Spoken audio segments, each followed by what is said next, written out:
Ahmedabad management association ખાતે માતૃભાષા દિવસના ઉપક્રમે મનની મોજ નિશી નામે એક વિશેષ સંગીત અને સાહિત્યિક કાર્યક્રમનું આયોજન કરવામાં આવ્યું હતું.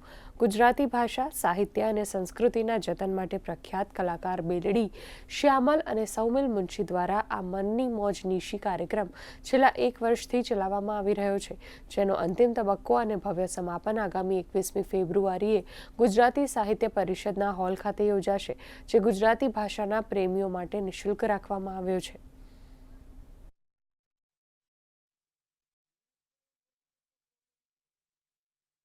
બાળકોમાં, યુવાનોમાં અને નવોદિત કલાકારોમાં ખાસ કરીને ગુજરાતી ભાષાનો યોગ્ય પરિચય થાય, એ લોકો ગુજરાતી ભાષાનો સ્વીકાર કરે, એના તરફ સ્વમાનથી જુએ, એક ગોલ સાથે, એક લક્ષ્ય સાથે કે આ ભાષાને આપણે ટકાવવાની છે.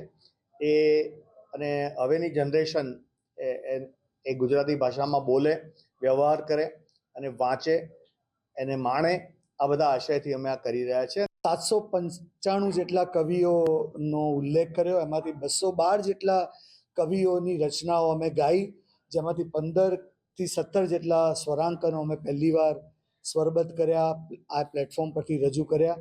અને મારા શ્યામલ ને આરતી ઉપરાંત લગભગ 15 જેટલા કલાકારોએ એમાં એમનો કંઠ પુરાવ્યો. આપણે આપણા જ ઘરમાં, કારણ કે આપણી આજુબાજુનું વાતાવરણ તો ગુજરાતી જ છે અને રહેવાનું છે, તો આપણે બધા જો એવી પહેલ કરીએ કે આપણા ઘરમાં ગુજરાતી ભાષા બોલાય, તો એનો સરવાળે સૌને ફાયદો છે.